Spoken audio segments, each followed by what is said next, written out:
সুপ্রিয় শিক্ষার্থী, শিমুলস টিউটোরিয়ালে তোমাকে সদর সম্ভাষণ।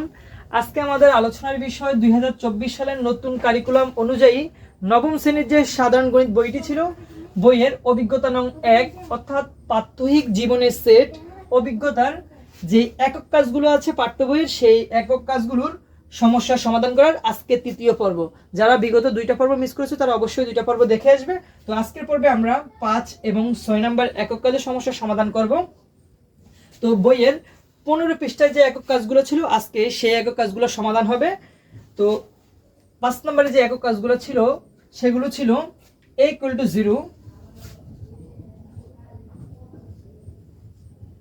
তাহলে n of a = আমাদের শূন্য স্থান পূরণ করতে হবে, অর্থাৎ বক্সটা পূর্ণ করতে হবে, খালি বক্সটা পূর্ণ করতে হবে। তো এখন দেখো, এই যে n, এই n দ্বারা বোঝায় উপাদান সংখ্যা। কি বোঝায়? উপাদান সংখ্যা। এখন দেখো, এই a সেটের ভিতরে কয়টা উপাদান আছে? a সেটের ভিতরে একটা উপাদান আছে যেটার মান হচ্ছে 0, তাহলে এইটার উপাদান সংখ্যা হবে কত? 1। এখন দেখো, a সেটের ভিতরে যদি এরকম থাকতো a, b, c, তাহলে n of a হতো একটা, দুইটা, তিনটা উপাদান আছে, তখন এটার মান হতো কত? 3।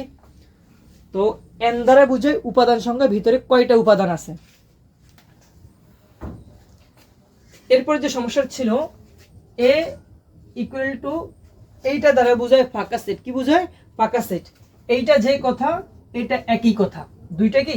দুইটা দ্বারাই বোঝায় ফাঁকা সেট। এবং তাহলে n of a = আমাদের হবে, দেখো তো a সেটের ভিতরে কয়টা উপাদান আছে? a সেটের ভিতরে একটা উপাদান নাই, তার মানে কি হবে? 0 হবে। কি হবে? উপাদান সংখ্যা 0। এরপর দেখো,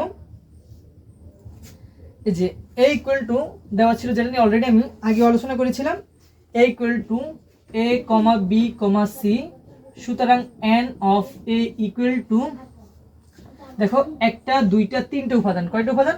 তিনটা উপাদান। কয়টা উপাদান? তিনটা উপাদান। এবার n সকল স্বাভাবিক সংখ্যার set, n of n = what? n বলছে সকল স্বাভাবিক সংখ্যার সেট, স্বাভাবিক সংখ্যার সেট। এখন সকল স্বাভাবিক সংখ্যার সেট হচ্ছে 1, 2, 3, 4, 5, এরকম দুনিয়াতে যত স্বাভাবিক সংখ্যা আছে প্রত্যেককে এটা দ্বারা বোঝায় অসীম সেট। অর্থাৎ এই সেটের ভিতরে কয়টা উপাদান আছে সেইটা আমরা জানি না, কেউই জানি না এই সেটের ভিতরে কতটা উপাদান আছে। তাহলে n of n = হবে, দুঃখিত এটা একটা বক্স ছিল, বক্স হবে, এইটাকে ইনফিনিটিভ বা অসীম বলা হয়। কি বলা হয়? এইটার উপাদান সংখ্যা কি? অসীম। যেই সেটের শেষে ডট ডট দেওয়া থাকবে, মনে করো এরকম আছে -1, -2, -1, 0, এরকম আছে, তাহলে এই সেটের উপাদান সংখ্যা অসীম হবে। যেই সেটটা অসীম সেট, ওর উপাদান সংখ্যা কি হয়? অসীম হয়। এটা একটা অসীম সেট। এরপর 6 নম্বর গাণিতিক সমস্যাগুলো আমরা সমাধান করব।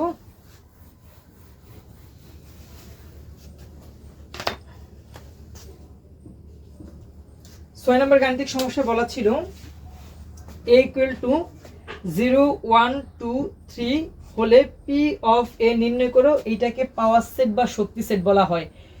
একটু আগে আমরা যে দেখলাম n of a, এইটা দ্বারা বোঝায় a এর উপাদান সংখ্যা, a এর উপাদান সংখ্যা, আর p of a এইটা দ্বারা বোঝায় পাওয়ার সেট বা শক্তি সেট। আসলে এই এর ভিতরে যতগুলা উপাদান থাকে, ওই সবগুলা উপাদান নিয়ে কতভাবে সাজানো যায়, ওইটাই হচ্ছে পাওয়ার সেট বা শক্তি সেট। ওই উপাদানগুলোকে কতভাবে সাজানো যায় সেটা হচ্ছে পাওয়ার সেট বা শক্তি সেট। তো প্রশ্ন ছিল a = 0, 1, 2, 3 হলে p of a নির্ণয় করে দেখাও যে p of a এর উপাদান সংখ্যা 2n কে সমর্থন করে। আমাদের দেখাইতে বলছে 2n কে এই p of a এর উপাদান সংখ্যা সমর্থন করবে। তাহলে আমরা লিখি যে দেওয়া আছে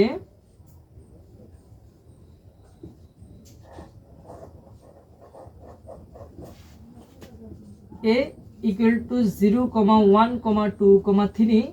সুতরাং n of a, exactly n of a আর এইটা n একই জিনিস।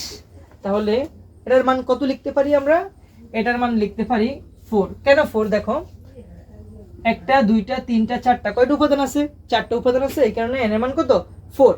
সুতরাং p অফ a, এই p এর মান কি? এর মান হচ্ছে 0, 1, 2, 3। এর মান কি? 0, 1, 2, 3। তাহলে এখন দেখো এই উপাদানগুলোকে নিয়ে কতভাবে সাজানো যাবে, এই সেটটাকে নিয়ে কি উপাদানগুলোকে কতভাবে সাজানো যাবে। তাহলে প্রথমে দেখো, আমি একটা উপাদান করে নিয়ে সাজাবো, 0 অথবা 1 অথবা 2 অথবা 3। কয়টা? এখানে একটা উপাদান করে নিয়েছি। এবার দেখো, এই 0 রাখলাম, তার সাথে আমি 1 দিলাম, 0 রাখলাম, তার সাথে আমি 3 দিলাম, দুঃখিত 2 দিলাম। এই 0 রাখলাম, তার সাথে আমি 3 দিলাম। আবার 1 হাতে ধরে রাখলাম, তার সাথে 2 দিলাম, 1 ধরে রাখলাম, তার সাথে 3 দিলাম, আবার 2 ধরে রাখলাম, তার সাথে 3 দিলাম। এখন দেখো, একটা উপাদানকে ধরে রেখে তার সাথে একটা একটা করে দিয়েছি, এইভাবেও সাজানো যায়। আবার দুইটা উপাদানকে ধরে রাখি, 0 আর 1, তার সাথে দিব 2, 0 আর 1, তার সাথে দিব 3। 0 আর 1 ধরে রেখে তার সাথে 2 দিয়েছি, 0 আর 1 ধরে তার সাথে 3 দিয়েছি।